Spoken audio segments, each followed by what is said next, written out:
Hello, ladies and gentlemen, and welcome back to episode whatever of Strange Playgrounds, the Strange Playgrounds podcast. I have no idea what number this is going to be. It could be number 12, it could be number 13. It depends on when it goes out.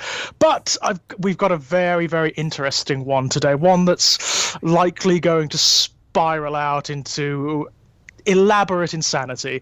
Very much like the subject matter itself, funnily enough. We're going to be discussing video game narrative with regards to the From Software games, that is the Dark Souls series and Bloodborne. So, my God, I mean, I don't even know where to begin, but maybe my guest today does. I have a guest here, ladies and gentlemen. My friend Andy Millman is going to be joining me for this one. Andy, hello. Hello. I was told we were coming here to talk about Armored Core and Tenchu. My God, could you imagine if you'd come here without any preparation at all? I just said, oh no, we're talking about Dark Souls. It's like, yeah. I mean, I've been immersing myself in these games for a while now, and even I don't really know where to begin with this. To be perfectly honest, I guess the question, is, how did you find out about Dark Souls? Like, yeah, I suppose so. Like, how did it creep in? Did you know about Demon's Souls first, as that was the first of their games? For me, I was sort of aware of them. I was aware of them, but for some bizarre reason, I never took to them. I never went and bought them. I never really played them. I think at the time I was very busy with various projects. I was busy with Strange Playgrounds, I think, when Demon's Souls came out. And after that with Born in Blood and various other projects. And I just didn't have time for them. I sort of heard about them from other people. And in the scuttlebutt, because of course they were huge, these games, when they came out, the phenomena of them was just enormous. You know, oh, this game that's so incredibly unfair and so difficult to play, and people were taking to it. You know, there was like this entire subculture in video games just erupting across the interwebs. So I knew of them, but never really went near them. And it wasn't until very late on, it was sort of after the release of Bloodborne, so long after the Dark Souls series was well established, that I did play it. It was a mutual friend of ours, actually, Andy. It's Ray Curran. Hey! I was at Ray's, and he loves his video games. He really loves his video games, but he's not a natural player, you know? Right. He finds them rather difficult, so does he play a bit like your gran? He does a little bit. Oh, no. He does. Sorry, Ray. But no, he finds games like Bloodborne fascinating but frustrating. Understandable. So he bought it and basically said to me, "You have a go at that, because I want to see it, but I can't play it at all. I can't even get past like the first enemy." So I had a go at it, and I became absolutely enraptured by it. I hadn't played a game like it before. I kept dying and dying and dying and dying to that bloody lycanthrope at the beginning, and after I got past that, I kept dying and dying and dying to the townspeople of Yharnam. Oh yes. And I became fascinated by the puzzle of it. I couldn't stop playing it. What I found was I kept dying, but I'd never ever felt for a second that it was unfair. I never felt that it was because of a programming error or because it was just poorly designed or whatever. I could see that this was how the game was designed, and you are supposed to keep dying. That's the whole point. And it just became this gradual thing. After that session, I went home and I immediately went and bought it. Because I couldn't leave it alone. It's like a scab.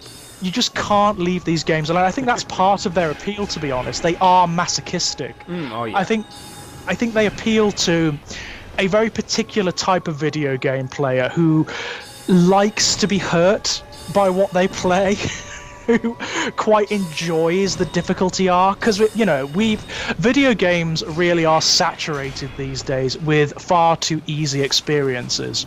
Yeah, I would agree with that. There is a problem whereby video games hold your hand and they tell you, they have things like quest arrows and quest markers and great reams of dialogue telling you where you've got to go, what you've got to do, and very often when you boil them down, it is just fetch quests. I don't initially blame the game industry for doing that, as the game industry is trying to obviously expand as much as it can to get as many people, but there aren't as many harder core. I don't want to use hardcore because I never heard that term, but no, I know exactly what you mean. I mean, I don't buy into the elitism of the of these cultures. I really don't. But I like the experience, you know? Yes. I think it's because we've had enough of games that break the immersion through, say, their heads-up display, where you have these constant quest markers like arrows floating, where you have characters cropping up telling you what to do and whatnot. That is a big bugbear for me, I have to say. Where you've got characters like, say, the fairy from Zelda. Oh God! Hey, listen! Hey! I just want to kill her. I honestly, you get it in like the latter day Mega Man games where the action actually pauses and a character will actually start speaking and text will crop up. Mega Man, do this, do that. It's like, fuck off. You know, I just want to punch her. I really do. I hate that. I really hate that. And Bloodborne, Dark Souls, it's become much more de rigueur now, thanks to these games, because they have actually inspired this new form of video game design, which is entirely immersive and organic and natural. But at the time of the original Demon Souls and Dark Souls, it was kind of a rarity for this to happen. And I just totally took to it. I just totally took to it. And then you have, on top of that, the other elements. So the aesthetics of the game, which are just stunning, just macabre and morbid and disturbing to the nth degree. And then you have the nihilism of the mythologies of Bloodborne and Dark Souls, which again appeal to me on a level that is, I can't even express how much that kind of narrative and mythology appeals to me. Then you have things like the monsters, which are sublime. Yeah, it just won me over. And after obsessively playing Bloodborne, which of course you can see on my channel. Yeah, bit of a plug. I then went and bought Dark Souls 3, which I'm currently playing, and then I went and bought Dark Souls 1 and 2, which I'm working my way through at the moment. And it's Scholar of the First Sin? What Scholar of the First Sin? Is that the add-on? That is the, I don't want to say upgrade, but the slightly better version of 2. Oh, I don't know whether I think I've got the version. I may have bought it. I don't know, or it may be the version that has it on it. Did you get it on PS4? I got it PS4. Yeah, I got it. Scholar of the First Sin is technically a little bit better because well, we can talk a bit more about it, but they rejigged enemies and placements of items and stuff. But we'll get to that, I'm sure. Yeah, I'm sure. So, how did you come across the Dark Souls games? I came across it, as a lot of people did, I suppose, when it kind of blew up. But I didn't buy it myself. My friend Phil bought it, and he said, I remember him coming around. I went around to his one day, and he said, "This fucking game is shit." I was like, "What do you mean it's shit?" And he was like, "Oh, it's so difficult." I was like, "Lad, I've played what was it called? Ninja Gaiden Black. I've played some of that. I got through that game barely, but I got through it." But you got through it, so I hated it though. That was endurance. But I thought to myself, okay, I'll give it a try. Yep. And I didn't actually enjoy it that much. The first time through, I got up to the gargoyles. And I either fought them or I got up to the point where I was like, I have no idea where to go. Do I go and fight these bosses or do I go to the root-based gardens? And I hated the leveling up system because I had no idea what anything meant. Because it doesn't tell you anything, does it? No, I don't think they even had an because I think in the remaster they give you a small explanation of what each thing means. I'm pretty sure it's been a while since I played the original version. I'm pretty sure they didn't have that in the very first version of Dark Souls. So you could be like attributing points to various different statistics and having no idea. Yeah, I had no idea what resistance was. I had no idea it was a trash stat that nobody ever did. Total trash stat. Yeah, rubbish. Yeah. Hey George, that silver pendant's going to be useful. Promise. It's not a troll item at all. No, not at all. This is something I do love about these games, though. The designers are so aware. They're so aware of their fan base that they do this. They throw in these little homages and references and trash items. Yes. I mean, they're wicked games. Yes. They are flat out evil games. They hate you. They actually hate the player. They have contempt for the player, and there is this, as I keep saying, this masochistic side, certainly to me, that rather enjoys that. I can't remember what brought me back to it. It might have been it might have been a sale on Steam that did it, and I was like, okay, I'll give it another try. Yeah. Or it was either one of these two things. It was that, or it was Jai talking to me, Mr. Jai, talking to me about Berserk, me watching Berserk, and then going, oh, I really love this show. And really love the manga, and there's so many references in Dark Souls that I wanted to go back and give it a try, and then I just got into it. And I did watch a video of how to get started in the game, so it actually explained to me what each stat meant, and it went, okay, if you want to do this, don't go down.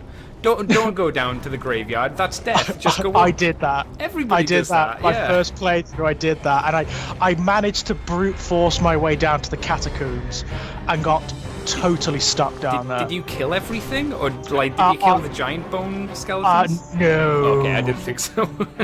No, I ran past those. Yes. I got stuck in that area with the wheel skeletons. Oh Christ, no! Yeah, I got stuck down there. You got a long way down then.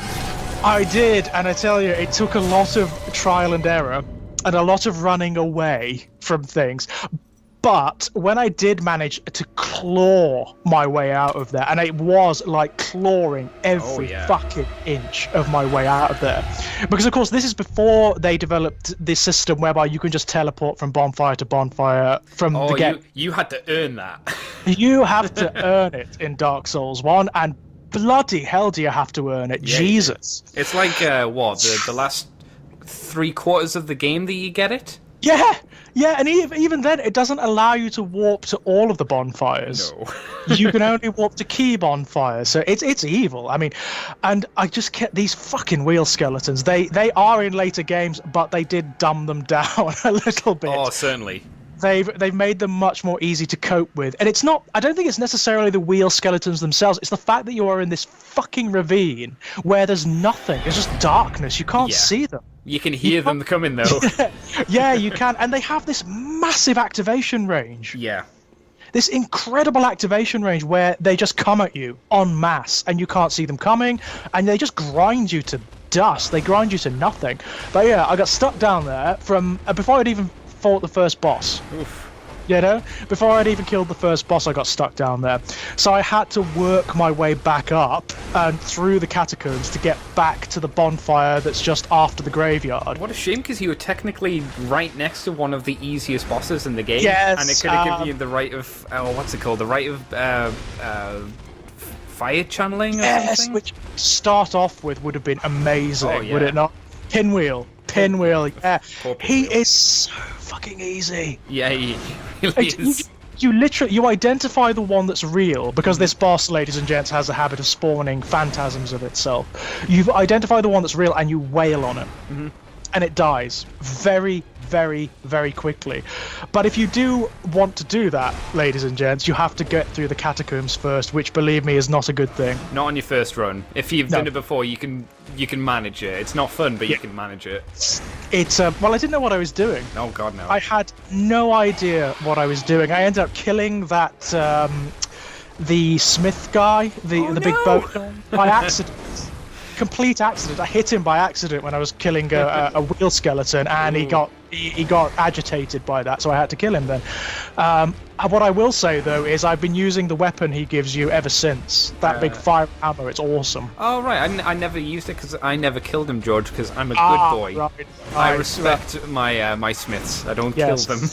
But that was my experience, and I must admit I was ready to turn it off. I got stuck down there for so long. I was ready to turn it off. But I think it's like you were saying. I think that's a lot of people's experience of these games to begin with. Oh, hang on. Are you telling me, George, that in the darkness you almost gave in to the abyss? Almost. Yes. Oh, very Dark Souls. Very Dark. I almost did. Yes. Almost lost your humanity, if you would. Yes, very much so. Very much so. But I managed to claw my way out. So, but I think a lot of people have that experience with these games. They play them initially, and they can't get anywhere, or they get stuck somewhere until they get the appeal of it. They are the kind of games where they are an acquired taste. They're like drinking alcohol for the first time. You know, they're like drinking wine or beer for the first time. First sip, you could vomit. You could absolutely vomit. First glass, you could vomit. And then you just gradually understand the appeal of them. And that's something I really like about them. They are not immediate experience or gratification, these games. You're not going to get it. No. You're not going to get rewards for killing this or killing that. You just have to work at it. And the reward is killing the enemies. It's getting... I really did take to that. I've really taken to that. And you get to a point whereby you don't mind dying. I don't know. There's been many a time while playing Dark Souls for myself when I have like I'm early game, but I have 1,000,000 souls. Yeah. And I die, and then I die again, and I'm like, that's 1,000,000 souls gone. Yeah. Oh Yeah. God, why? Yeah, and then you could actually just turn off the console in fury, couldn't you? Or Yeah. Oh, there your are certain points in the game, even well, at least for me, I don't know about yourself, where I sometimes just need to go. I need a break. I need a break from the game because it's just got me over a barrel and just hit me with a paddle. Absolutely, yeah. I mean, they're the kinds of experiences where you can't just sit and play them casually. You just can't. Who's the man or woman that can do that? Yeah, I want to meet them because they must have some bizarrely mutated brain. Maybe they have like a hind brain or something that whereby they can focus on multiple things at once. But you can't play these games casually. You just can't. Not only in terms of the mechanics, because you will just keep dying over and over again and you'll get nowhere. But in terms of the way the lore works, you need to engage with them. You need to be looking at what's happening all the time because they tell you nothing. Nothing. They tell you absolutely nothing about them beyond like the opening narrative, which is fascinating. It is, and even that is oblique. Oh, yeah. It doesn't. It's like watching some surreal form of art or something like that, because the concepts that are set up are so vague and so out there. It has no anchorage. It has no reference to, say, this world or to any pre-existing mythology. It's just this bizarre metaphysics that's set up from the very beginning, and it just launches you right into it. Right in. There's no like gradual easing in. I mean, in any other video game world, you would start at the point where the world is about to end, where things are about to break down, and maybe your job would be to stop it. That's not the case here. It's not the case in Dark Souls. The world has ended. Things are ending. Things are grinding down. The metaphysics of this universe is starting to collapse in on itself. And there's not a great deal you can do about it. No, you can either perpetuate the cycle and kind of rebirth it and have the whole thing go over again, or you can end it, and that's it. And that's it. And maybe it's good if you end it. No one really knows. Well, this is what's wonderful about the game too. The metaphysics of the universe is entirely ambiguous. There's nothing good here. No.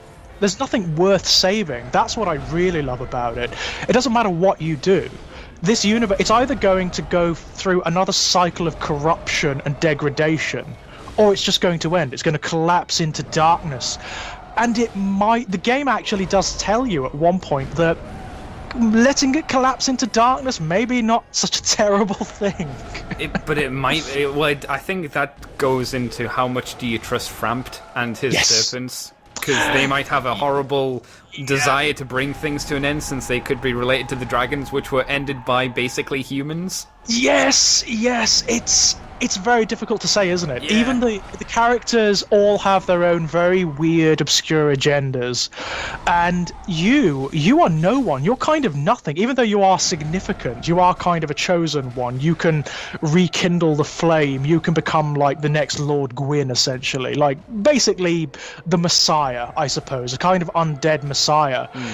You are kind of random. You're kind of nothing. You're just a perpetuant of this cycle. Yeah, you're doesn't matter. One of many. You're Neo, basically. You're the glitch that pops up. You're not that special because you've happened many, many times over.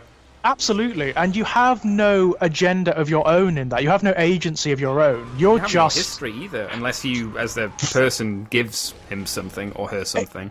Exactly. Your character is a total blank slate, and also, they've already been defeated. They're dead. From the very beginning, your character is like the most down and out wretch, that you could possibly be. I mean, you are imprisoned in this asylum at the beginning, which is for undead creatures, and you are just this wretched entity. You just happen to get away. You happen to be one of the ones that gets away, and that's it's not it. even due to your skill for the most part. That's due to Oscar giving you a key. Yeah, absolutely. If Oscar wasn't there, you'd be trapped there forever.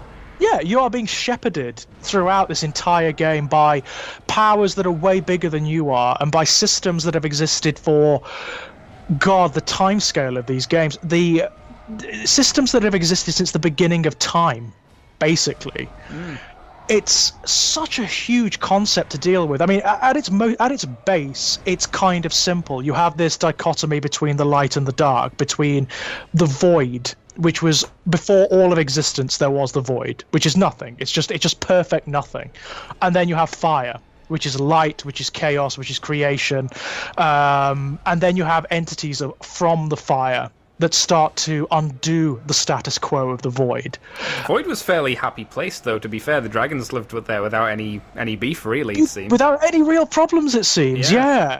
That does seem to be the case. It's the coming of life and of light and of man that seems to perpetuate this cycle of conflict and of misery and of decay. It's the age of fire that's to blame, the age of light and creation.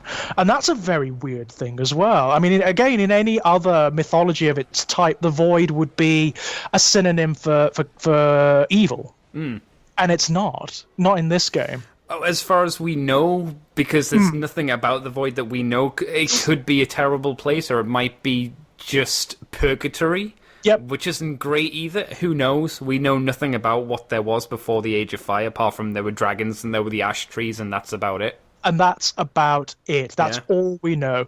But what we do know about the Age of Fire is that it's terrible.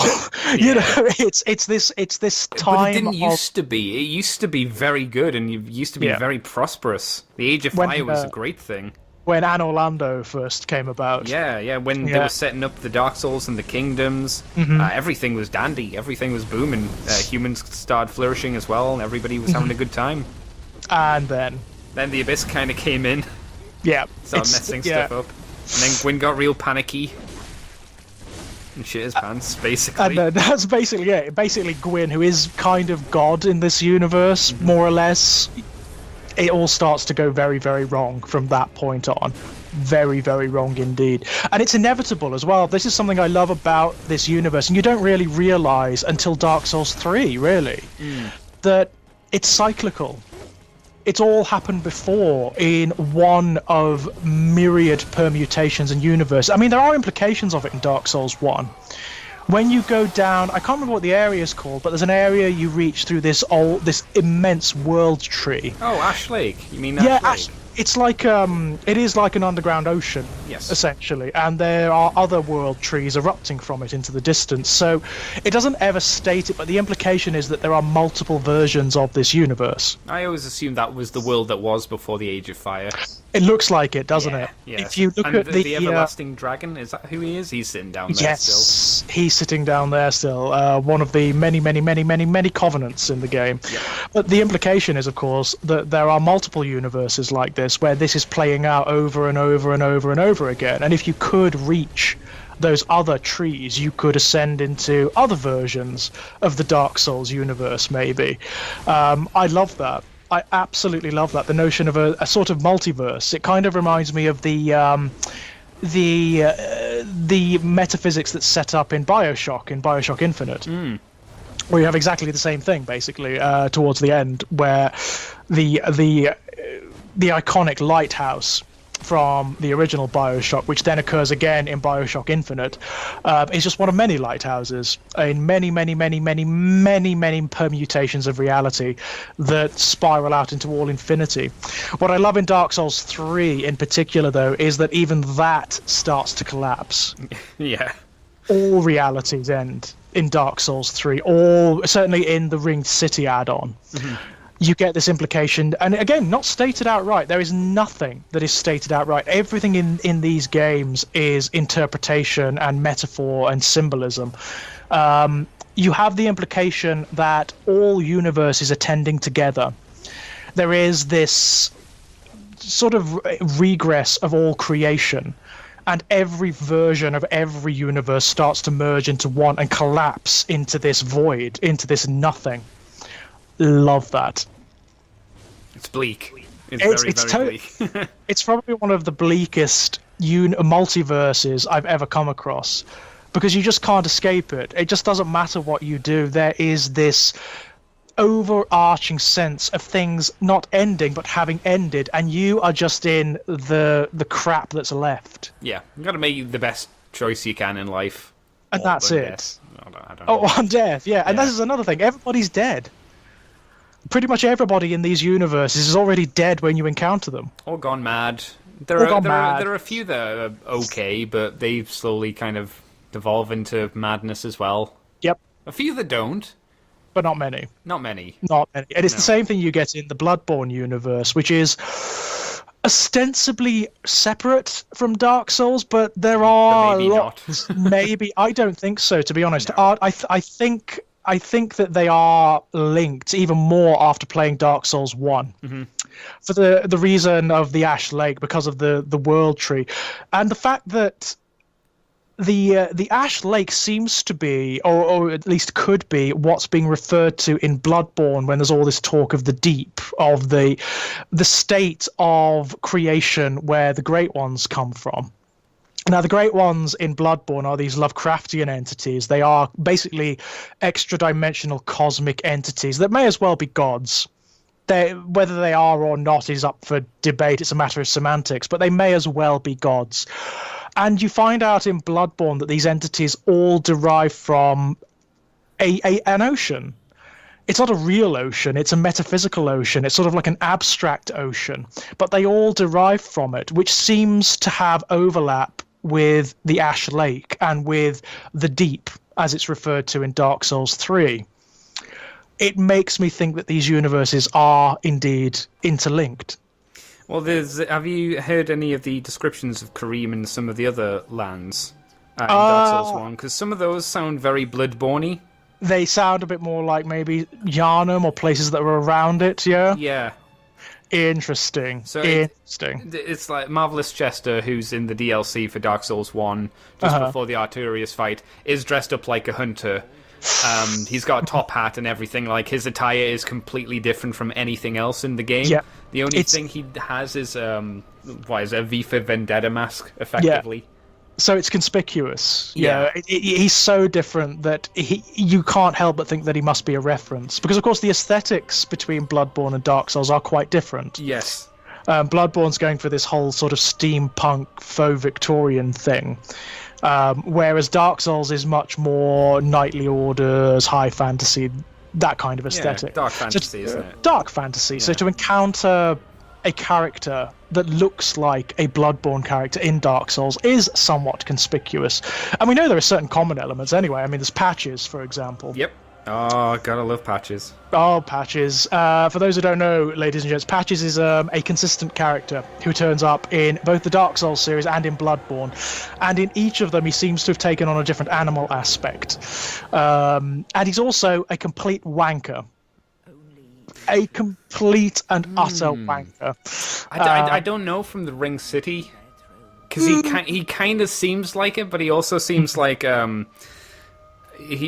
don't want to say he's an agent of Velka, a god of vengeance, but he seems like he punishes the greediness of man, which is interesting. That does seem to be part of his makeup, doesn't it? And if you listen to his dialogue in Bloodborne, he's Patches the Spider. He's basically a giant spider's body with a man's head on it for some reason. Looks ridiculous. Looks ridiculous, and he's even more ridiculous when he starts to speak. Yes. Actually, it feels very, very strange. But in that game, he's a follower of one of the great Amygdala. That's right, Amygdala. Yes, and his dialogue is never threatening and it's never accusatory when he talks to you. Despite what he does in that game, which is evil, he seems to think he's doing you a favor. he talks to you in terms of gifting you enlightenment through suffering, basically, through punishing your sins and all that kind of thing. He's introducing you to new contexts and experiences, as vile and as unpleasant as they are. So yeah, I mean, maybe from his twisted perspective, he's doing the right thing for you. It's hard to say. It's so difficult, because when he's Lap in Dark Souls 3, he's a really nice guy. And I was like, don't go to the Purging Monument. Absolutely, yeah. And what I also love in Dark Souls 3, he has affection for other characters. There's the thief. What's his name? Greyrat. Greyrat, the thief. Yeah, if you talk to Patches after you've sent Greyrat off to do some thievery, Patches gets concerned for him.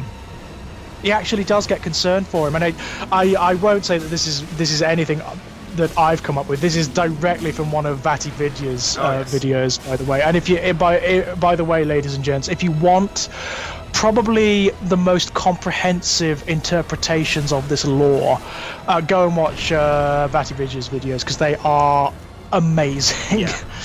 They are absolutely amazing. He's so comprehensive. He analyzes these mythologies in the way that a literature student would dissect a work of literature. And one of the great things about these games is that you can do that. They are actually very literary in that regard. You can interpret them in that way. But what VatiVidya comes up with is that there is a point in Dark Souls 3 where you send Greyrat off to do some thievery in one of the more dangerous areas of the games, and he gets attacked there. He actually gets attacked by some of the monsters, but someone saves him. He says the Onion Knight, which is of course a reference to Sigvard, one of our favorite characters. However, VatiVidya suggests that it's not Sigvard, that it's actually Patches in Sigvard's armor, actually saving Greyrat, which is kind of cool. I hope that's true.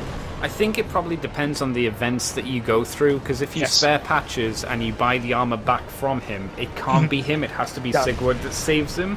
But I can't remember if you can leave Sigurd in there, have Greyrat still be saved without throwing his armor down the well. Because if that's the case, that would be then. It would definitely be Patches then, wouldn't it? Yeah. I can't remember on how those different elements play out. I'm sure if you go on the Dark Souls 3 wiki, you can probably patch that together. I'll bet there are so many pathways you can take, and as a result, multiple different interpretations of how events play out. I mean, that's something I found with Dark Souls in particular. The NPC storylines are immensely complicated.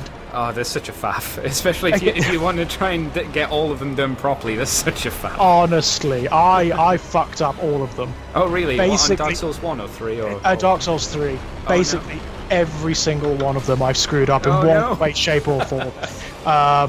Because I didn't know what I was doing. No. They're very, very easy to screw up. Oh, yeah. They're very much, if you don't do this at this point in the game, if you kill this boss before you've done this, and this, it's over. It's like, okay. Yeah, the only one I took right through to their end was the sorcerer guy. Oh, yeah, okay. Who ends up dead anyway, you know? Does he end up... No, he doesn't end up dead. He just leaves, as far as I'm aware. Yeah, he does end up dead. You actually find him in... After he's dead, you find him in the Grand Archives. That's right, yes, he's done, isn't he? Oh, I forgot which is really sad. I liked him. He was an assassin, though. He was an assassin, yeah, that's absolutely true. But he's kind of candid about it. He is. He doesn't lie. He doesn't lie. He tells you all about it, actually. If you end up buying all of his spells from him and have a chat with him, he tells you flat out that that's what he used to do. Yeah. And that's another thing I noticed that's different between, say, Dark Souls and Bloodborne. In Dark Souls, there are characters who are decent to you. They actually do have your best interests at heart, and are even quite friendly. But that's not the case in Bloodborne. No.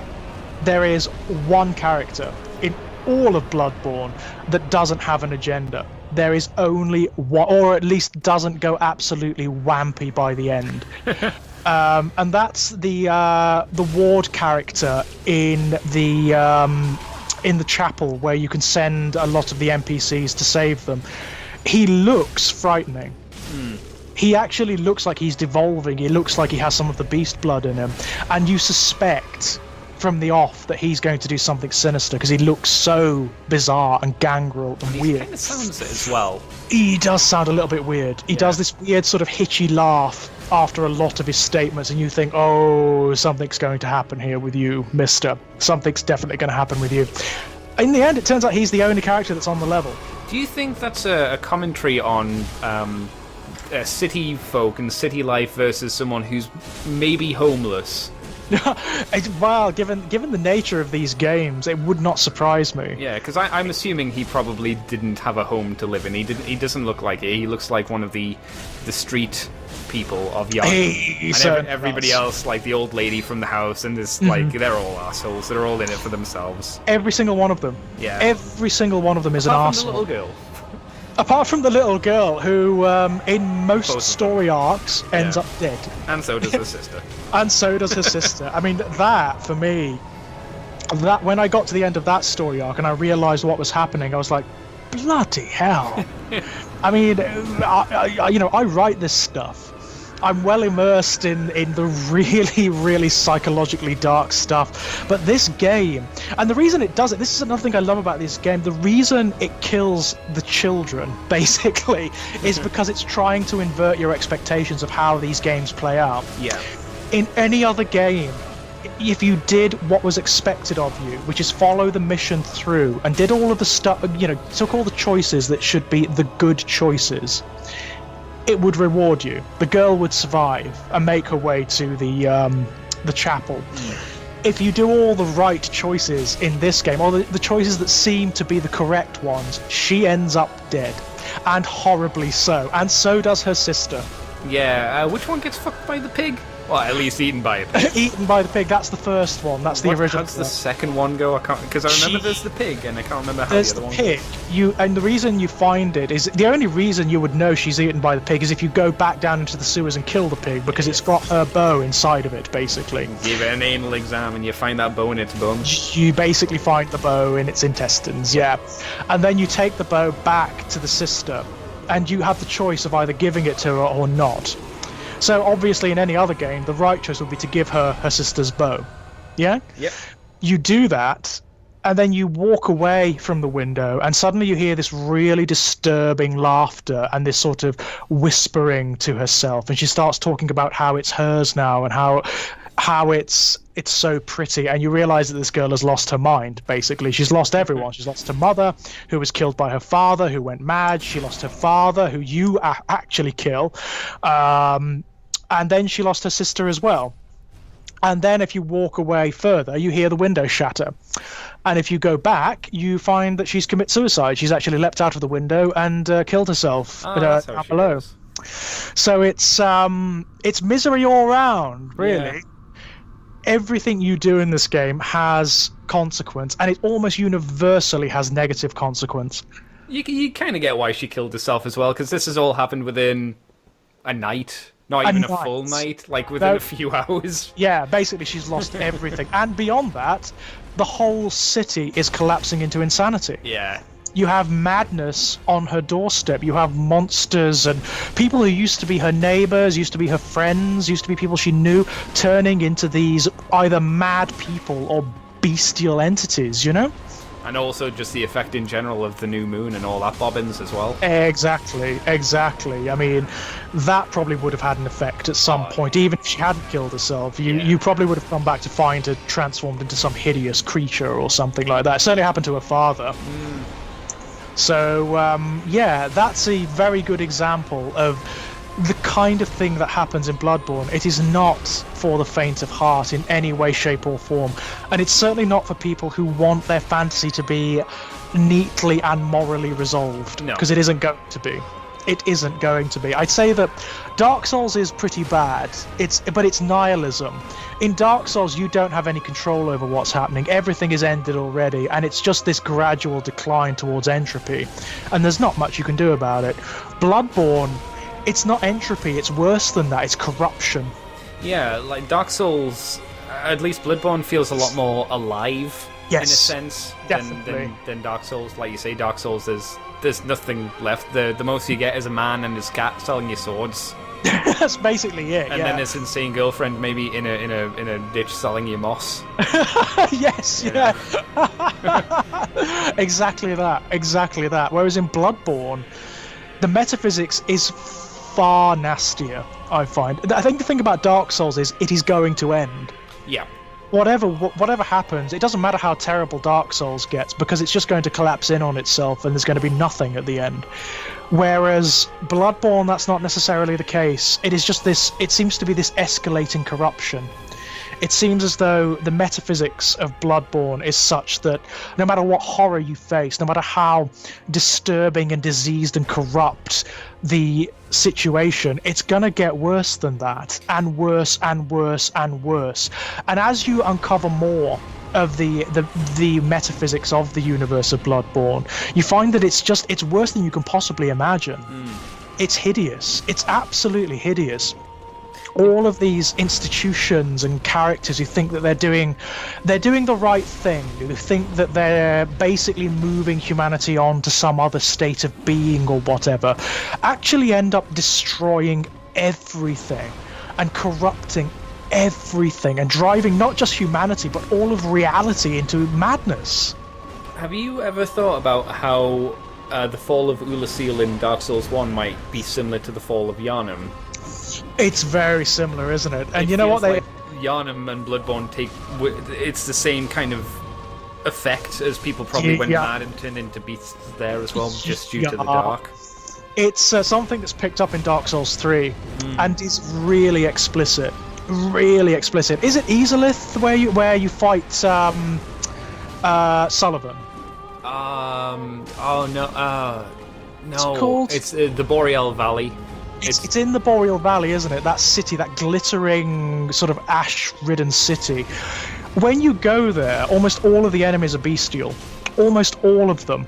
And what's very, very interesting is those beasts act in very human ways. You know the big beast that chases you on the bridge at the beginning? Oh, yes. If you can stun them, they fall on their backs and they start to prey.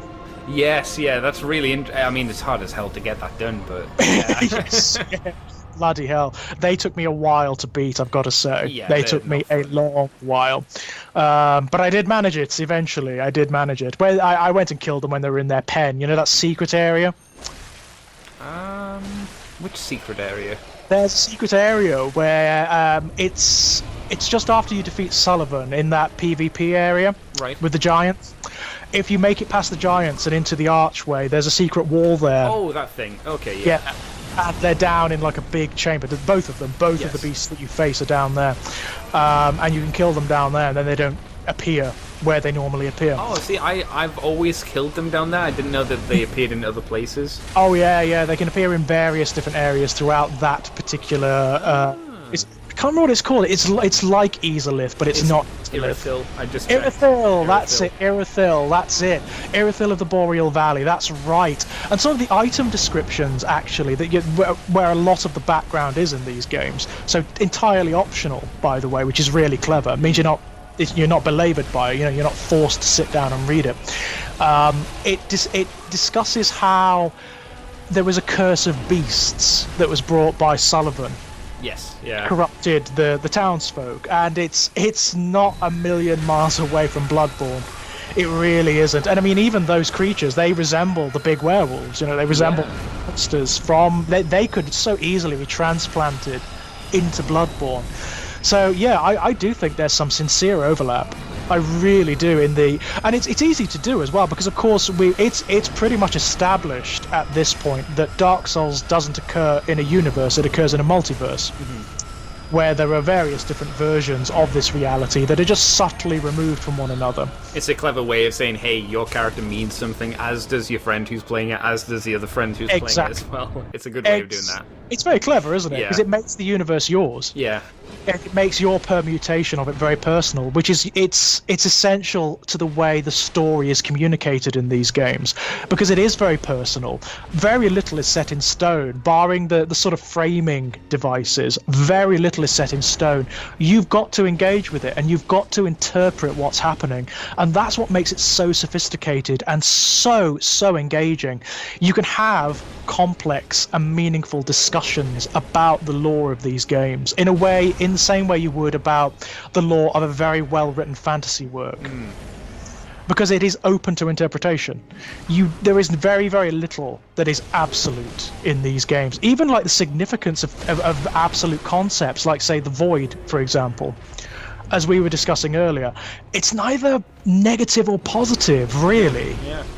It is something that's wide open to interpretation. And then, of course, you have humanity's place in this metaphysics. Not necessarily a good thing. No, because humanity, at least from Dark Souls' perspective, seems to have been birthed from the Dark Soul, which is essentially problematic, shall we say?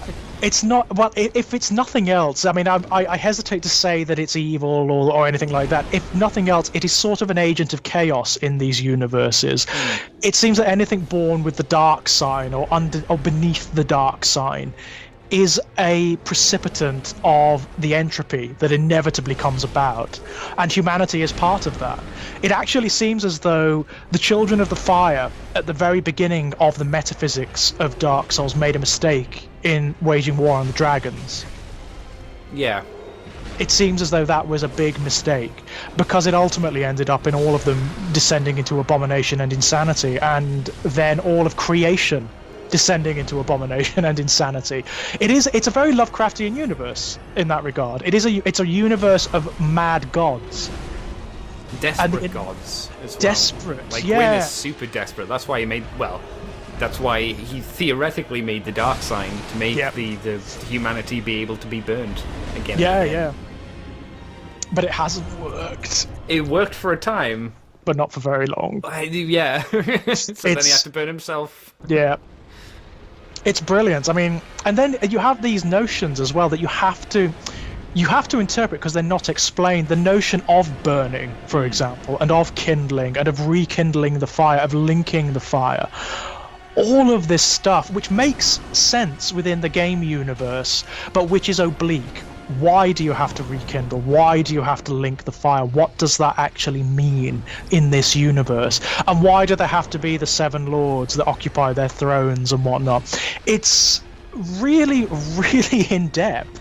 And again, wide open to interpretation. What is the system here? What is the metaphysics that's occurring? Because the feeling of Dark Souls, of all the Dark Souls games, it seems to me, is that you are this essential element that is fed through the wider metaphysical engine. Yeah. Whereas in Bloodborne, you're not. In fact, you're the opposite in Bloodborne. You're actually the foreign component. You're the disease that's come in and is actually making things a hell of a lot worse. You are actually doing what shouldn't be done. You are killing the entities that perhaps could save the universe, that perhaps could be the source of humanity's salvation. I mean, don't get me wrong, it may be a dark salvation. It may not be the kind of salvation that institutions like the College of Bergenworth or the Healing Church wanted, but a salvation nonetheless. Like Ebrietas, for example. Yeah.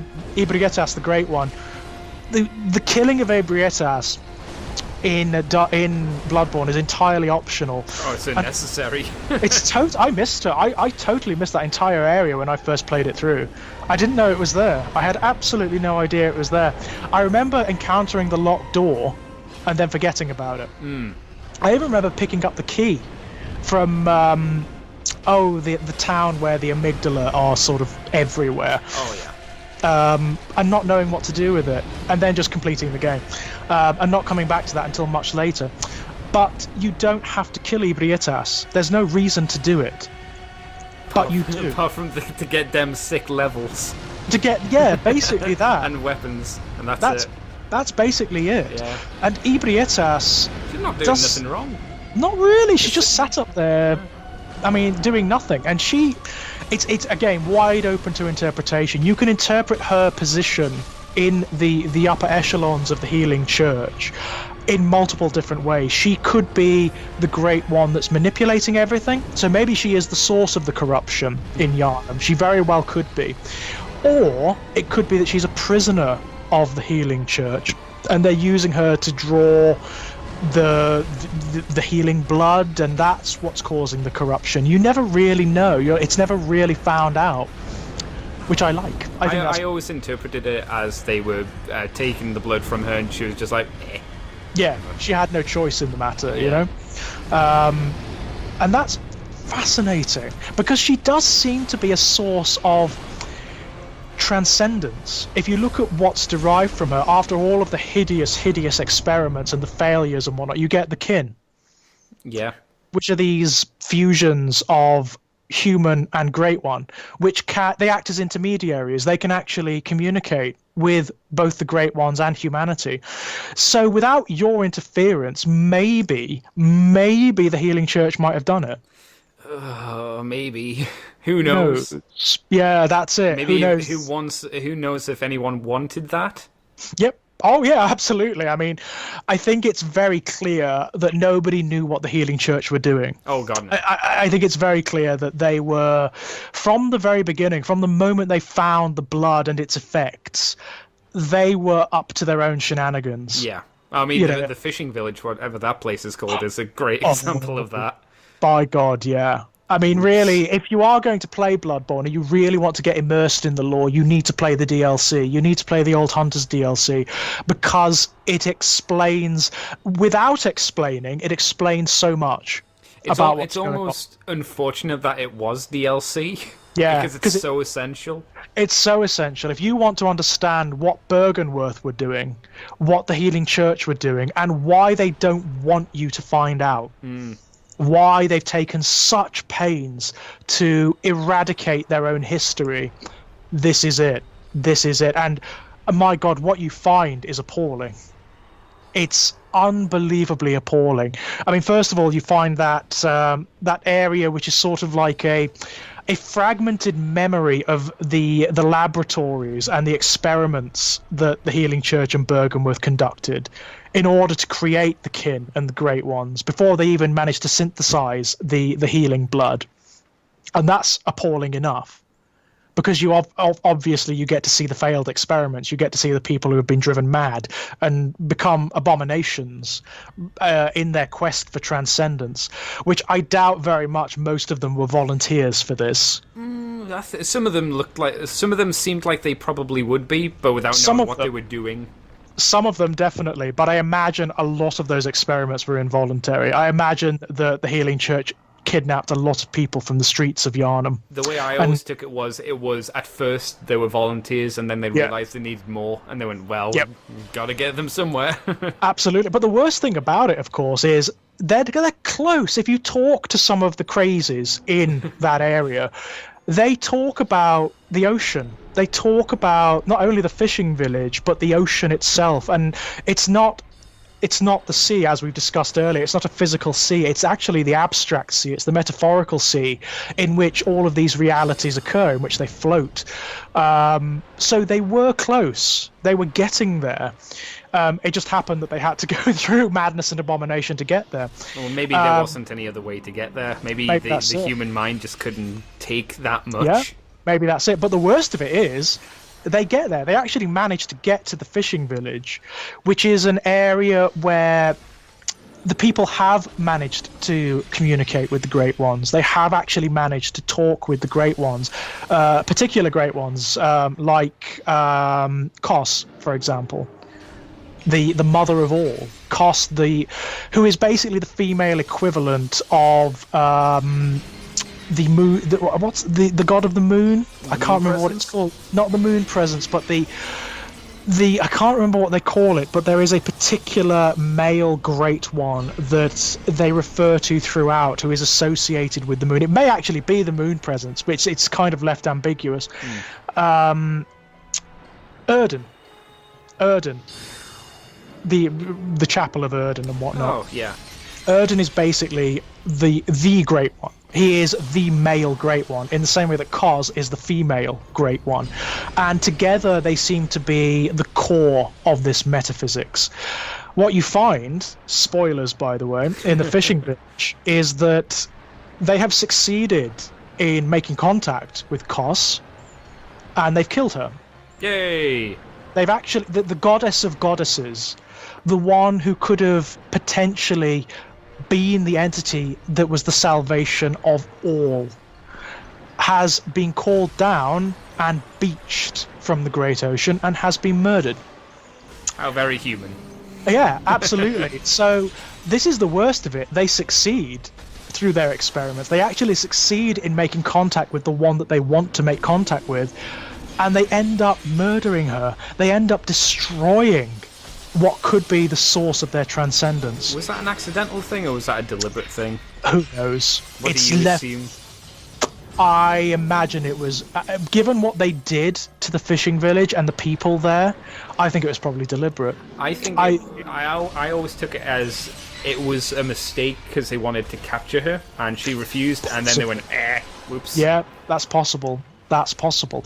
There's always been a thing that I've never understood about Kos and about the creature that she gives birth to, the orphan of Kos. There's a link drawn between the orphan and with Gehrman in the Hunter's Dream. It has, if you watch the way it moves, it has all of the movesets of Gehrman. Oh, really? It actually fights like Gehrman does. And also, after you've killed it and after you've dispelled its soul to the ocean, if you go back to the Hunter's Dream and talk to the doll, she has different dialogue. She talks about how Gehrman was disturbed in his sleep by the passing of something, by some strange nightmare, but he's sleeping peacefully now. How bizarre is that? I've never understood what the inference is, what the link is. Now, something we do know from the artwork that was released before the DLC is that Gehrman was part of the party that initially went to the fishing village. Right. So he was there. He was actually part of the atrocities that occurred there. So I don't know, could it be that the orphan is some sort of expression of Kos's contempt for him and for them, or is the orphan, I don't know, is the orphan maybe his offspring somehow? Perhaps, I suppose. Who knows? Yeah. I mean, it's so strange, isn't it? I've never quite understood what the inference is there. In the same way that, say, the Lady Maria is linked to the doll. Because the doll is basically the Lady Maria was the inspiration for the doll. The doll is kind of like Gehrman's attempt to imperfectly recreate Maria. And after you've killed Maria, if you go and speak to the doll again, she has this different dialogue. So there are these echoes and these mirrorings all the way through the game. I love that. I absolutely love it. It's sort of like oblique poetry. It's very, very clever. Yeah, it draws you in really nicely. I think it's a little bit more involving than Dark Souls is. I think Dark Souls might have not hampered itself, but because it is very different and is a lot older. I think it's also just because of the natures of their mythologies. I mean, the thing with Dark Souls is the mythology is enormous. Yes. It's so big. It's actually difficult to get a bead on. Because it's expansive and it involves everything. It involves all of creation.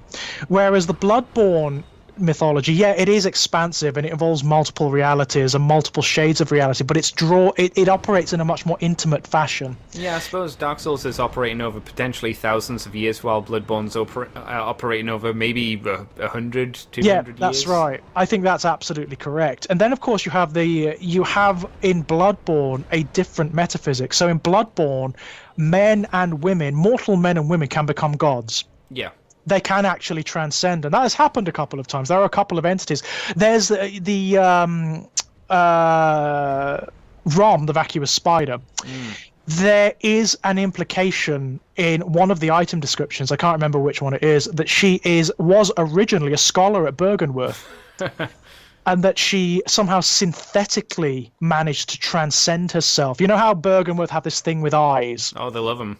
They've got this real part of the bizarre metaphysics of Bergenworth, ladies and gents, is that they don't use the blood that the Healing Church does in order to facilitate transcendence. What they do is they conduct these bizarre alchemical, occult, and surgical rituals where they graft the eyes of various entities onto themselves for some reason. Maybe it's a safer process to evolve than the blood, I'm guessing. That seems to be the case. Yeah. I mean, safer is relative, you know, especially given what has actually happened to some of the scholars of Bergenworth. But one of them, Rom, seems to have managed it, because Rom is a Great One. She has actually transcended to the state of a Great One, and it seems to have been through this process of grafting eyes onto herself, which is very, very peculiar indeed. And of course we know, because of one of the endings to Bloodborne. In one of the endings to Bloodborne, you transcend, you become an infant Great One. So it's much more intimate than Dark Souls is. You have much more agency actually in Bloodborne. You have more say over your own fate, whereas in Dark Souls you're a bit of grit. You are a little bit of ash. Ironically, you are cast through this desolate reality or multiple realities by systems of fate, and you have no say in the matter. Dark Souls 3 gives you a little bit more hope. A tiny bit more, yes. Yeah, Dark Souls 3 is really unusual, because one of the things that people do tend to perhaps condemn it for is that it is very much a recycling of Dark Souls 1. Yes, it was described as fan wanky, which I can very much see why they say it's fan wanky in places. Yeah, I understand. I mean, there are areas that are carried over, you know, that are exactly the same. You have Anor Londo, Irithyll is Izalith, basically. It echoes and it mirrors Dark Souls 1 in very particular ways, and then refines it. It actually makes it a bit more dynamic and a bit more user-friendly. Not easier, I will hazard to say. It is bloody hard still, but it does refine it a little bit. But I think that's very deliberate. It is kind of fan wanky, but I also think it's deliberate because it does set up this notion of everything being cyclical. Yes. Which is not an impression you get from Dark Souls 1. Yeah, no. In Dark Souls 1, when it's over, it's over. It's done, basically. Dark Souls 3 sets up this notion that it will keep happening. In one way, shape, or form, you will get the lords of Cinder coming back, and you will have to go and slay them and link the fire again, and it will just keep happening and happening and happening. You know, there are endless reserves of undead souls to whom this will keep happening. And then, of course, you have the new notion, you have the new concept in Dark Souls 3, which is the notion of the Ashen, what are they called? The Ashen Ones, which is basically what you are. You are not an undead. You are something that arises from the ashes of an undead creature. Yeah, an undead creature that linked the fire. That linked the fire and maybe failed. Yeah. Maybe failed in its initial attempt. And that, of course, sets up another question. Is that what happens? So basically, if you fail to link the fire and you die as a result and you're burned to cinders, do you just then... Does another version of you or another creature just keep resurrecting from the ashes to keep it going? Yeah, when there's no more hollows that are worthy left to do it. Yeah. Is that when the Lords of Cinder popped up? Yeah, maybe. But you also have another interesting notion in Dark Souls 3, which I really, really like, which is the Lords of Cinder absconding. Yeah, they were sick of it. Basically saying, fuck it, I'm not doing that. Yep. You know, I'm not going to be... burnt alive again. Basically, yeah. And as a result, they start to set up their own very peculiar metaphysics. You have... the Devourer of Gods, what's his name? Aldrich. Aldrich. Yeah. Aldrich of the Deep, who seems to be again a character who could potentially set up his own metaphysics. He could potentially, maybe not save this world, but certainly set up something new.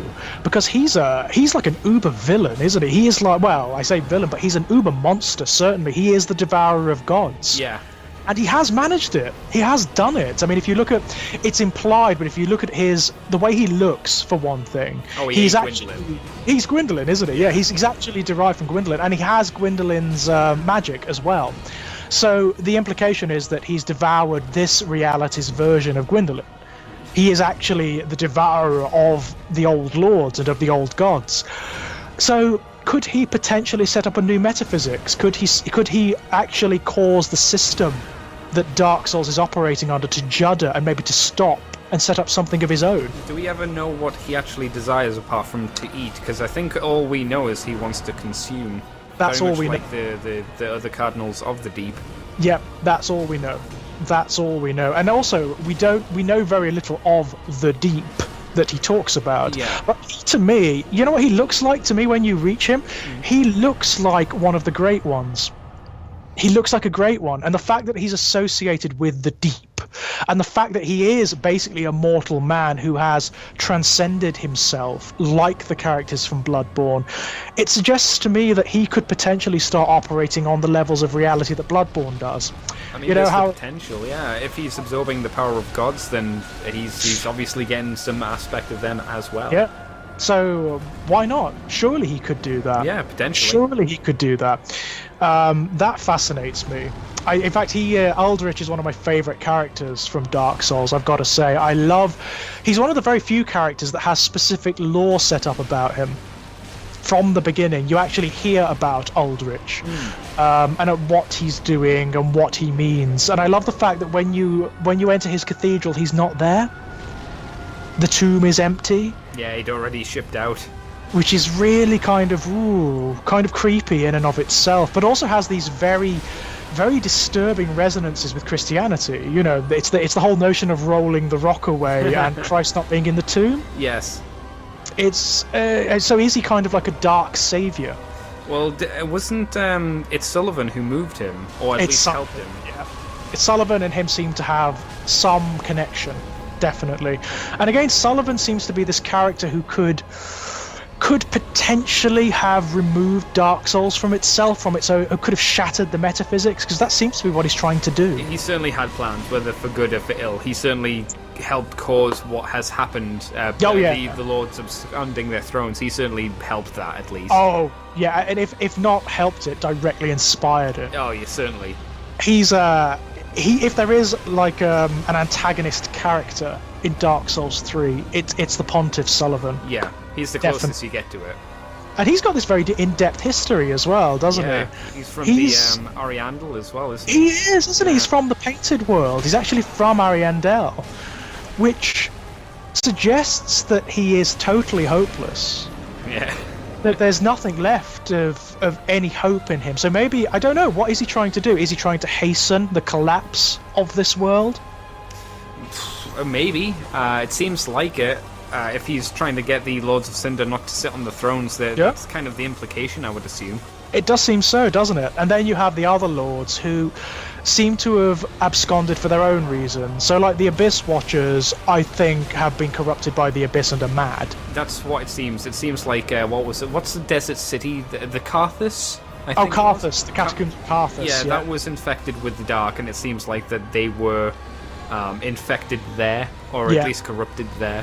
Well, it's certainly the case if you look at their armor set. It's got the tendrils of the corruption rising from it, which makes sense. It makes a lot of sense. It actually does explain why they're fighting one another when you find them.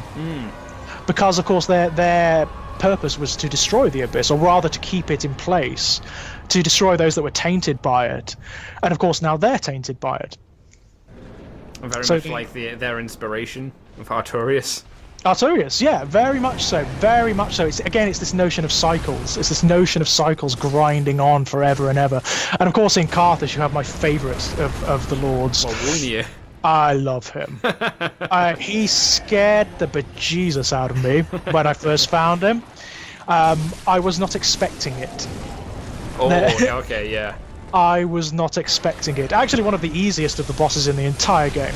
Yeah, he's a bit on the cheap side every now and again. If you Yep. get accidentally locked into his poison poopy mist around his Yep. base. But apart from that, he's fairly easy. He's one of those tricky bosses that has a very, very definite technique for beating him. Yeah.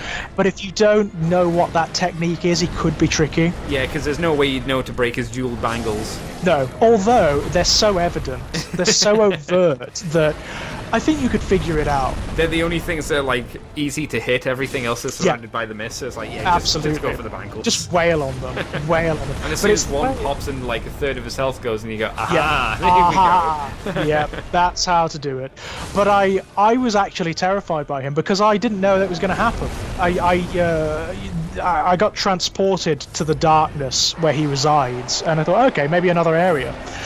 And then he just looms. Yes, his little face bobs into frame. Not as good as when it appeared in the trailers, of course, but it's still pretty effective. It's still pretty damn good, and Yeah. I love the implication of him. You know, the fact that he's actually terrified of the dark. Oh yeah. And He's not a happy lad when he gets killed and sent Oh, into the when abyss. it drags him away. Yeah. Oh, it's so good, isn't it? Yeah. The implications of that are terrifying. Yeah, he just didn't want to die, I think was the implication, wasn't it? Yeah, that's it. Basically, he did not want to die and be dragged into the abyss, so he found a way of suspending himself in this sort of state between death and life, which is by his magic bangles. And then it drags him away into basically his own version of hell. Yeah, seemingly. Love it. Love it. Volmir, what a great character.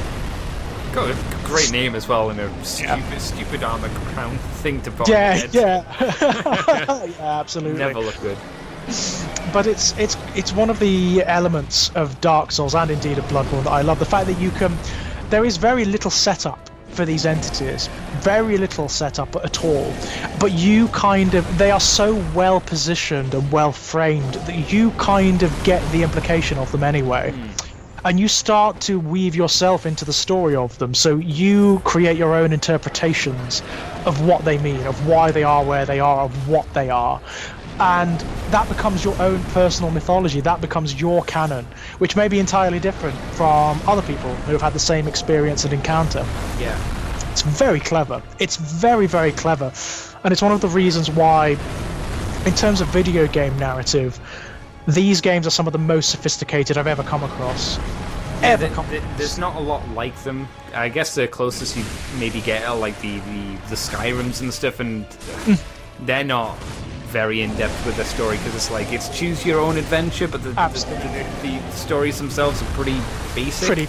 Pretty basic, and Yeah. also Skyrim suffers from that problem that a lot. I mean, I love Skyrim, don't get me wrong, but it does suffer from that problem that a lot of role-playing games do, where it is just a case of talk to this character gives you exposition, you go to this dungeon, do this, then take this item back to this character, then this happens, you know? It's more involved, better MMO.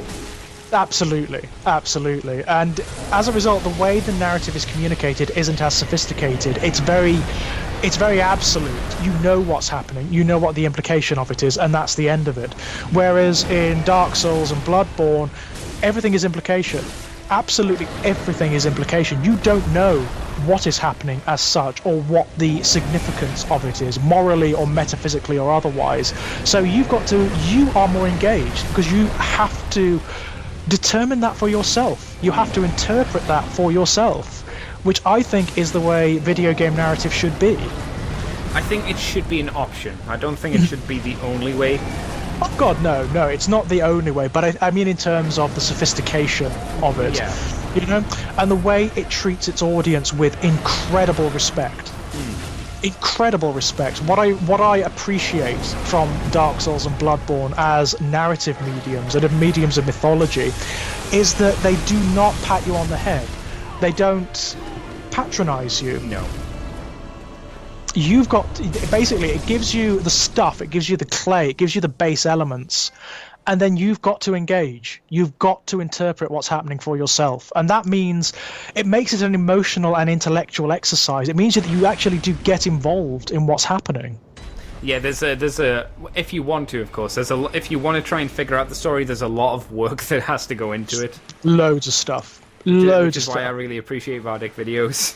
Oh my god. Oh yeah, absolutely. I mean, I remember while talking to you about it, just Dark Souls in general, as you were going through it for the first time, and you were picking out the stuff that when I did it, I was just like, I'm glad I had Vardic videos, but you were just like, yeah, I know this and this, and I was like, geez, yeah. I wasn't super shocked that you got it because you're a very, high concept guy and work on literature and stuff. But I was this didn't work for me. I needed the videos to tell me. Yeah, but even then, I mean, I've gotten so much from Vatividya's videos. I've gotten so much from them because what he provides, I find, is a very expansive repertoire of potential interpretations. And I like how he always states that it is just an interpretation. Absolutely. I mean, see something else.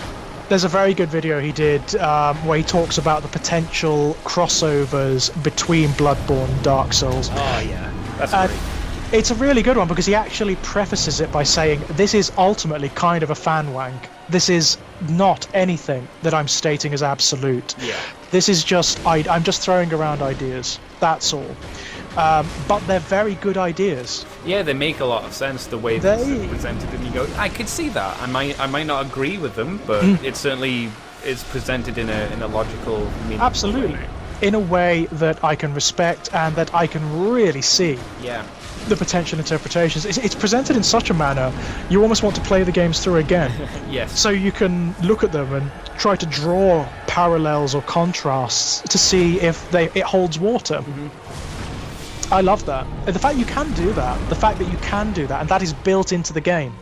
It's actually built into the game. They expect you to play them over again. Yeah, well, yeah, the whole New Game Plus thing's certainly there for a reason. Bloody hell, yeah. I mean, they operate on multiple levels as well. So you can play it from a purely technical level where you just want to play the harder version of the game. Yeah. Or you can play it on the abstract level where you want to maybe get different outcomes for the characters, where you want to examine the symbolism again and see if what you interpreted the first time is correct or holds water. You haven't played Dark Souls 2, have you, George? Not yet, no. I can't remember again if Scholars of the First Sin fixed this or not, but at least in the first version, from what I recall, if you wanted the full item descriptions, you'd need to collect them again in the second playthrough, and then they would have a different description, or they'd have a more expansive description. God, that's mean. It is, because you don't with Dark Souls, you don't get a full story anyway, and then you get even less of that. Wow, that is really mean. And of course, New Game Plus. I mean, these games are hard as balls. They are ridiculously difficult, and the fact that they escalate in difficulty, and then forcing you to do that escalation in difficulty just to get the full, well, not even the full narrative, but just the descriptions of the items. Mean. See, it's strange because I always saw that New Game Plus wasn't ever difficult because you're already leveled up and pretty high stonking, but the New Game Plus is when they go, okay, let's turn that dial up just a little more. Yeah, I remember seeing some people when the DLC for Bloodborne first came out. Yeah. Oh my god. Yeah, like that DLC was horrendously difficult on New Game Plus. Well, there was one plus where the scale in difficulty just went from it's getting a little harder to way up there.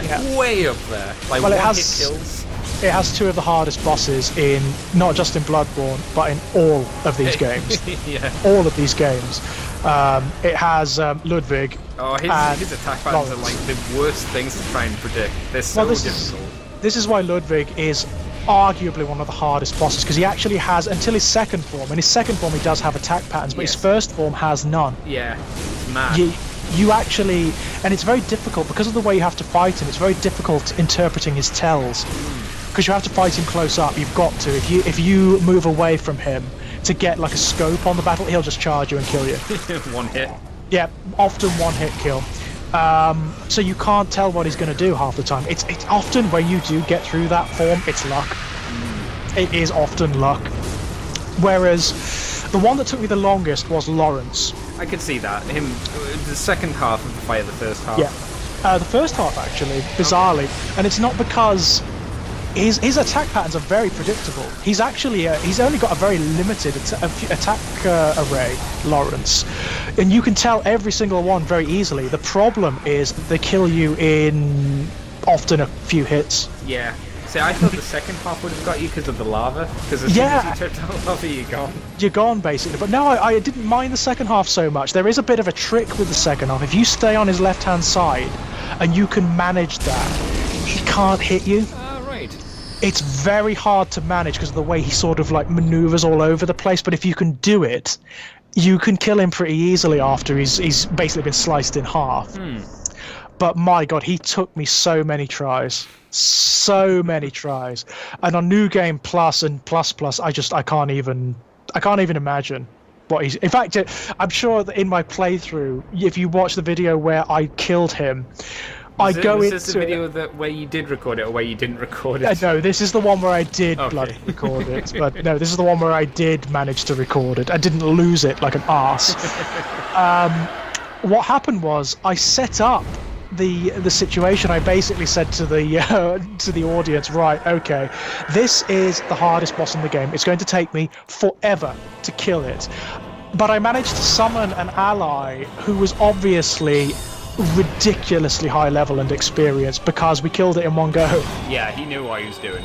Yeah, he so did. And you know what? I won't take any credit for that. I say we killed him. He killed him, basically. You were there for support, you know. I was there just to give moral support, really. To distract Lawrence. That's what I was there for. You should have had the bell to heal him. Yeah, yeah, that would have been really good. But the shock in my voice after that is... Yeah, he was shocked how quick it went and how it was just over in the blink of an eye, basically. I couldn't believe it. Yeah. I actually couldn't believe it. This boss that has given me the most trouble of any of the bosses in any of the games ever, killed in one go. Yep. Not by me. I am not bragging here. I have no bragging rights whatsoever. Do you usually play with... Because when you were doing the playthroughs... you did summon people. Do you often summon people, or do you like to do it on your own? I often summon people. I'm not good enough at these games, to be honest. I am not good enough to play them on my own. Particularly, you could be. I just don't think you have the time to be, because it can take so much more time to do it.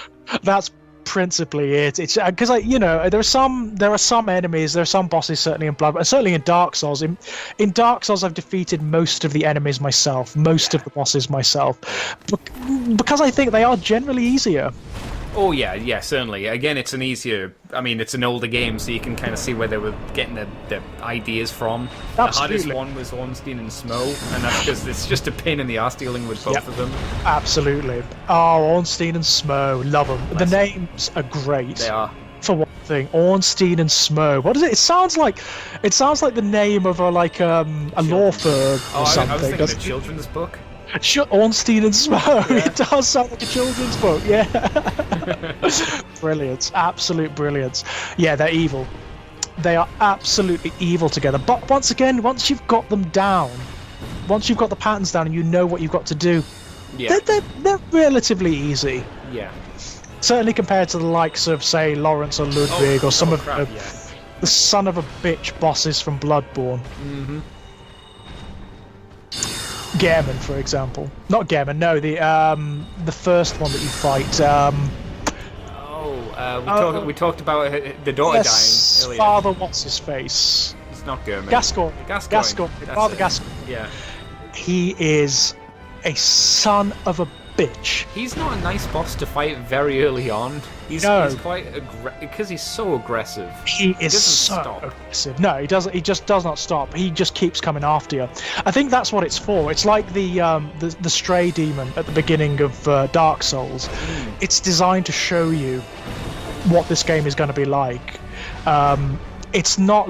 I think what they're effectively saying with Gascoigne is, this is not Dark Souls. Do not roll away from him. Do not sort of skirt around him. Do not sort of give him time to do his movesets, because it's not going to work like that. Yeah. He is going to come after you, and he will kill you in a matter of hits. So get aggressive. Take him down first. Yeah, pretty much. While the Asylum Demon was just getting his bum. Yeah, that's it. Poke him in his dimples. The Asylum Demon is actually pretty easy when you get over the size of it and the fact that it's the first enemy in the game. Yeah, once when I first played it, I found him quite difficult because I didn't know what I was doing. Why am I so slow? Why does he hit like a massive dude?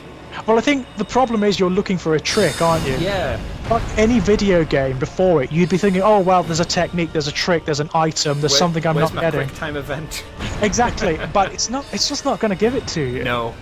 You've got to defeat it. You've just got to learn how to do it. It's like the other one that turns up after, like later on when you come back to the Undead Asylum, the Stray Demon. Yes. He's an evil son of a bitch. Yeah, it's the explosions from the hammer that always. Yeah. It was always hard to judge how far that explosion went. And he's also so durable. Yeah, he's got a lot of health. Oh, no matter what weapon you're using, he is so durable. But all you've got to do is chip him down. You've just got to stay alive and chip him down slowly. And you can also induce some of his attack patterns if you hit him from behind. If you hit his tail, you can induce some of his attack patterns, which is very useful. Very much like Dark Souls 3's DLC. Medea? Is that the dragon's name? Oh, Medea! Oh, the big wyvern. Yeah, like that's got a crap ton of health. Oh yeah, but there is a trick. You just get to its tail and start smacking the tail. Smack the tail. Yeah, that's it. And then just avoid the stomps, and then most of his attacks can't hit you. Yeah, unless you get unlucky. Sometimes you get hit by him breathing his fire down, but it can't. I didn't find him too hard. It was just now and again I got nipped, and I was like, God damn it. You get a few sort of accidental deaths from him. Yeah. It depends. Largely, again, it's kind of luck. It depends on what his patterns are. You know, just what he's doing at the time. You get lucky. You just get lucky sometimes. And then some of the bosses are just genuinely very easy. Yeah. It's the Abyss Watchers. I know they tend to be. They can be tricky. But once you realise that you can keep them at arm's length by focusing on them and moving away, you just chuck magic at them. Oh, did you have? When I was doing it on my playthrough, I just had a strong weapon. So oh, right. Can't do that. No, I just magic them. I just magic them because they can't. After a while, they can't actually reach you. Right. You're out of range of most of their attacks. It gets a bit harder when they kindle themselves and they become like the composite version. Yeah. But even he, as long as you time what you're doing, he's very easy to take down with magic. It's very. I always think it's an interesting thing that the difficulty of a boss can horrendously depend on what weapon you're using and what class you're playing. Well, class in a massive quotations. What class you're playing. Yes, yeah. Because some of the bosses, they are so difficult to take down if you've specialised in, say, sorcery or something like that. And some are, I would say, next to impossible if you've got a slow ultra greatsword. Like, because they attack so quickly, you can't do anything against them. You have to switch. Yeah, you do need that balance from the off, don't you? You need one good strong weapon and one good quick weapon. Yeah. Because you will run into encounters that require one or either. Unless you get really good. And you become a parry god. Yeah, unless you get really bloody good. There's that knight, I can never remember his name, but he carries around the big dragon tooth or dragon bone. Oh, man, Havel. Havel. Who appears both in Dark Souls 1 and 3, technically. Although I think the one in 3 is supposed to be like a descendant, isn't he? Yeah, it's a disciple or something. He's a disciple. He's basically got the same armor, the same weapons, the same moveset, but he's a descendant of. But the one in Dark Souls 3, you could trick into killing himself. Oh, I never did that. I always thought him legit. Yeah, you can trick him. You can get him to come down the ladder, and if you get him to come down the ladder, there's a cliff right behind him. Oh, right. You just knock him off. Or you get him to do one of his big charging moves and he goes off. Just goes off the edge. Really? I've only fought him legit. He's such a pain as well to fight legit because he just takes it. He does. He is tanky as all hell. And I think Havel in DS1 is even worse.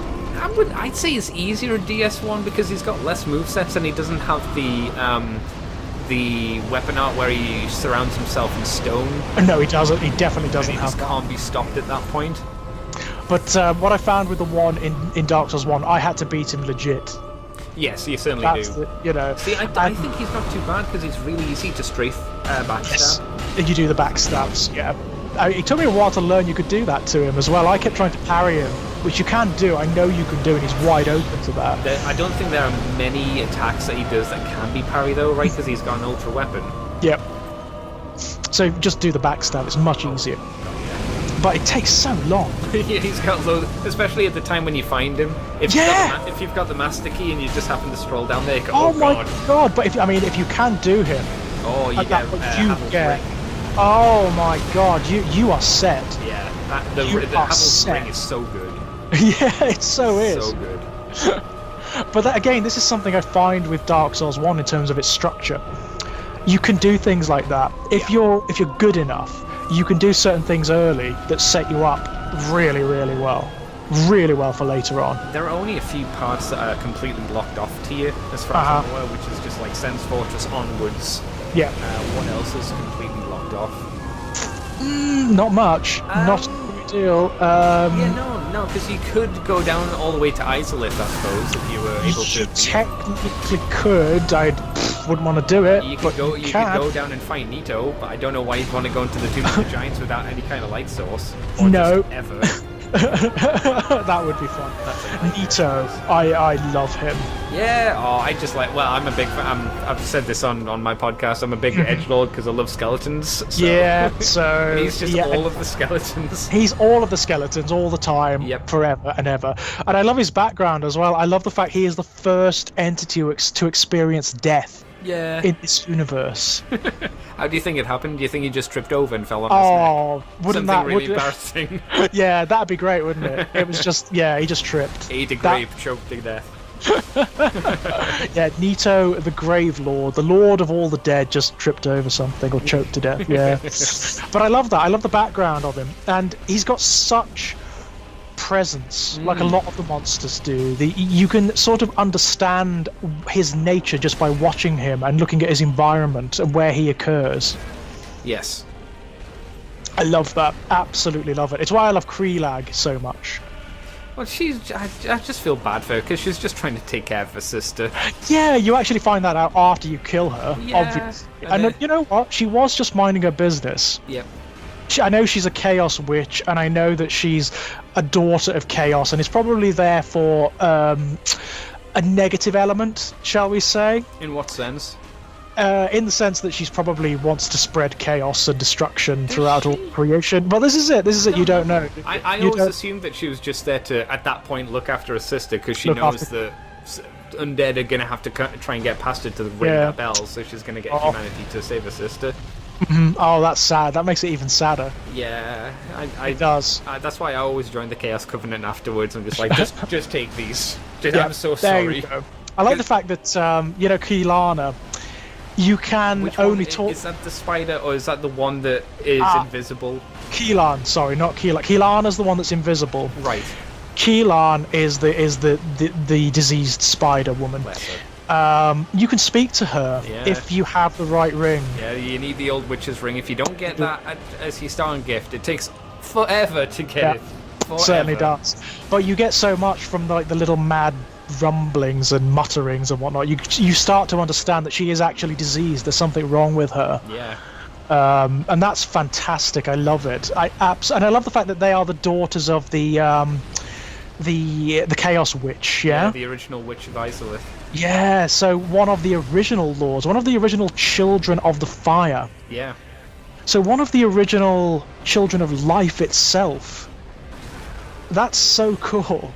That's so cool. And the fact that life has become so corrupted as to become these entities, these creatures, these vile demonic entities, it's so cool. I love it. Yeah, well, they brought it on themselves when they tried to light the fire themselves, wasn't it? Yep. Is that how the chaos it's something like that. Yeah. And that's the source of pyromancy, isn't it? Yeah, and demons. Whoops. And demons as well, yeah. So, God, they've got a problem that persisted for a very long time as well. Well, you didn't really get to see the end of the demons until Dark Souls 3. Yes, yeah, quite.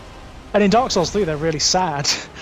They're actually really sad because they're all dead. There's still assholes, though. It's still trying to kill you. But... Oh, absolutely, they're still assholes, but their entire kingdom is dying, isn't it? Did you ever break the legs off the Asylum Demon in Dark Souls 3? No, I didn't know you could. Yes, I haven't. I have never done it myself, but I've seen it where the guy is attacking him and the legs break. The lower half of him just breaks away, and it's even more depressing. It's like, I'll bet. oh no. It's for me, it was when I found the old Demon King. Oh god, that poor And guy. he's just like, he's ancient, he's haggard, he's in the middle of piles of his dead kin and Yeah. sons and children. And he's like he's in this tiny little chamber away from the rest of creation. And you're sort of like, oh, is that all that's left? Is that the only thing? Well, of course, he's not the only thing. There's the two demons at the end of the DLC. But that's it. That's the last of the lords of demonkind. Did you assume they died from the lack of fire, or did you assume that they were killed from Gwyn's dudes? Because they didn't look like they were rotting. And They didn't, did they? So I assumed it might have been when the purge happened. Yeah, I think that's probably it. I think that is likely what happened to them. And he's there just sort of mourning them, you know? Yeah. It's really sad. And again, optional. You don't need to kill him. No. You no. just go there and do it. Yeah, you don't get anything from doing it apart from some cool pyromancies. Oh, God, that makes it worse. Yeah. That makes it a lot worse. I can't think of anything that you gain from going down into the demon runes. Nope. Not much. You don't get much. In fact, it's an evil son of a bitch of an area as well. Oh, yeah, with the Karthus worm and the giant basilisk ballista going. Oh, my God, it takes so long. It takes so long to turn it off. And you've also got goddamn Iron Tarkus down there as well. You've also got bastard wheel skeletons. You've got... Oh, it's the worst. In a much more open area. I think Yes. the things that are worse than the wheel skeletons are the Karthus assassins, I would call Yeah. them. Because Oh, they're so the one- nippy. oh. And they're always causing you bleed damage. Yeah.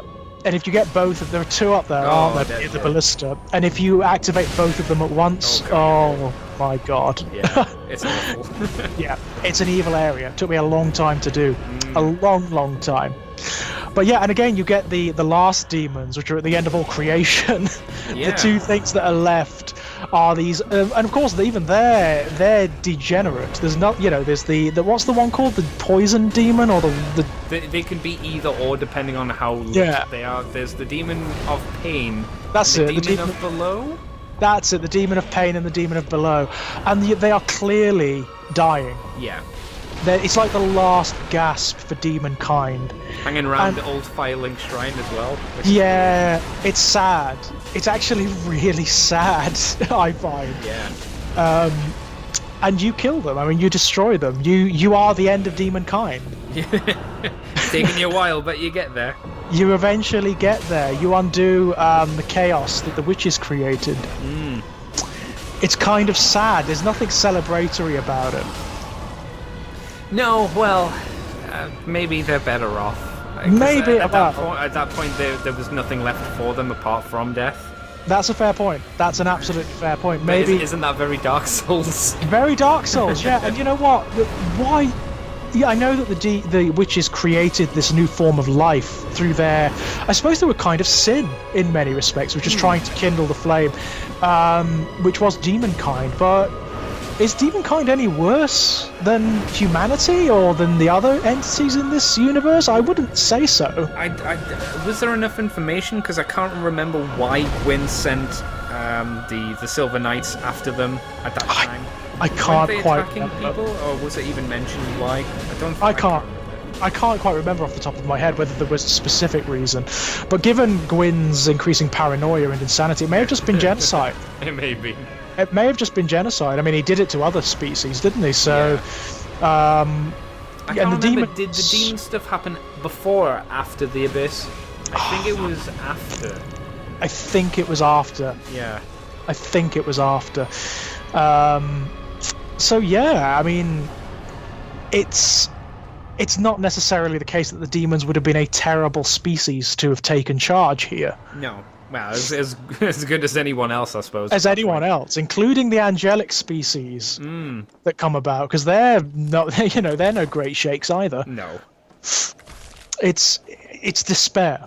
That seems to be the overarching element of both of these mythologies, assuming that they are indeed separate, the Bloodborne and the Dark Souls mythologies. There is just a kind of nihilism to them. It's kind of how I feel whenever I watch the news. Yeah, absolutely. But grand and majestic. Yes, yeah. Wonderful. It makes you almost want to be a part of it, you know? In a sense, yeah. It's a stunningly beautiful, dark metaphysics, which is, and I love the fact that it's reaching a popular audience. It's as good as many fantasy mythologies that I found in literature or film or more traditional media, and in many respects is superior to many of them because of the way it's conveyed. The fact that everybody has their own individual interpretation of it, and therefore has their own mythology and metaphysics. And I love the fact that so many people enjoy it to the point that they want to talk about it. Oh, definitely, yeah. Yeah, it's a really good discussion game. It's what I really hope Sekiro does, if that's how you pronounce it. Yeah, I mean, I'm interested, definitely. I'm interested. It doesn't look like it's going to have the same expansiveness as Dark Souls or as Bloodborne, but who knows? Who knows? Because it's still very early days. Yep, very much so. And there are the hints that it might do with the giant snake. Definitely. And with the first boss from the E3 showing that they did, where it's that giant ghost demon thing. Yep. Who knows? Maybe it could. Who knows? Maybe that'll introduce a few links to these mythologies into it. Yeah. I mean, there's going to be a Patches character, I've no doubt. Oh, there better be. I've no doubt in my mind there'll be a Patches. At the very least, if there's no Patches, there will definitely be a Moonlight Sword in some form. Yeah. Oh God. Everything. Yeah. It's in everything, isn't it? It's even in Armored Core. Yeah, I know, right? Bizarre. Strange, very strange. My go-to weapon in Bloodborne, by the way, the Moonlight Sword. That is a very good sword. I love it. Oh, it's so in Bloodborne. It's an uber weapon. It's so good. If you work that up, it's so good. But yes, and it's one of those bizarre things. But I would encourage people to go and play it. But I would not say that everyone would enjoy these games. No, it's really hard to figure out who would enjoy it and who wouldn't. I got my friend Chris into it, and he's been really enjoying Dark Souls Remastered, and I didn't think he would because Chris doesn't like Chris is way more of a Halo fan and that kind of instant gratification kind of thing, while Dark Souls is not that game. It's so not that game. But somehow he got into it anyway. He pushed through, and he just started enjoying it. Brilliant. Oh, that's so cool. So again, it's that acquired taste thing, isn't it? The only thing he stopped at was Artorias. He couldn't beat Artorias, and he was like, fair enough.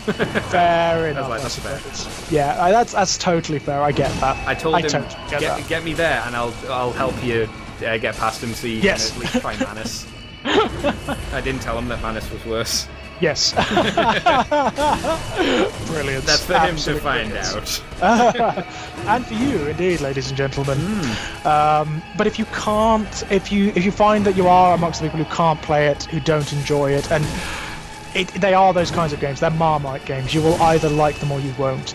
I still would recommend going and watching some of the playthroughs out there on YouTube, because they are fantastic universes to engage with, and they're so intriguing on various different levels. I mean, the aesthetic, if you're not interested in delving into the lore, aesthetically, they're just sublime. Definitely, and the music is amazing. Beautiful music, incredible monsters and environments. They are works of art. They are genuine works of video game art, and well worth your time. Unless you're into twee. It's not got any twee. Yeah, don't go into it if you don't like very depressing media, I would say. If you're not a fan of nihilism, then don't bother, because you'll find them massively depressing. Yeah. And with that, I think that's as far as we can go here, Andy. I do have a question though. Have you done Dark Souls 2 yet? Because I don't think you mentioned that on the show. I haven't. No, I haven't actually sat down and played Dark Souls 2 yet. I will be interested to hear your experience on it. I kind of want you to do a fresh. I've never played it before. Walkthrough for YouTube. Because it'll be interesting to see how you take it on your first go. I tell you what, because I'm playing through Dark Souls 1 and 3 right now. I am going to do playthroughs of those games. I think I might do Dark Souls 1 after I've done Amnesia, The Dark Descent. Yes. But I'll play Dark Souls 2 blind. Good. It'll be the only one that I'll play blind. I've never touched it. I've never watched a playthrough of it. The only things I know about it is it's not as well regarded. No. I think you'll agree when you finish it. Yeah. And it's not, from what I understand, one of the problems people have with it is that there are not many monsters in it. No, a lot of bosses are dudes in armor. Yeah, that's really sad. It is. It very much. I mean, this was the case. It wasn't done by Miyazaki, I don't think, and it tells he was doing Bloodborne at the time, and it does almost feel like a B-team kind of affair. Got you. Okie Good. Yep. Still a good game, but just not at the same level. Yeah. That's fine. I mean, I love these games so much that I don't necessarily mind that, and I'm intrigued to see what it does differently. There's unfortunately also one stat that you need to pump a load of points into straight away to make times easier, which I think is adaptability. Adaptability, okay. Yeah, that's a good one. The reason why you want to do that up to a point is because it helps the amount of time it takes you to take a drink. Oh, right, okay. Yeah.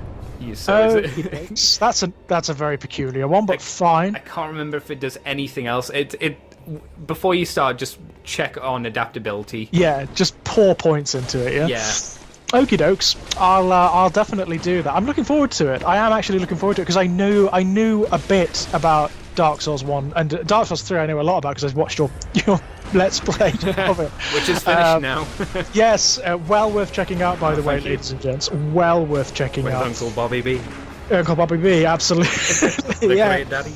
I'll actually be doing a Dark Souls 2 one as well because my friend Chris he's not going to get Dark Souls 2 because of the penalty for dying. You lose permanent health. Really? Yeah, it's like being cursed.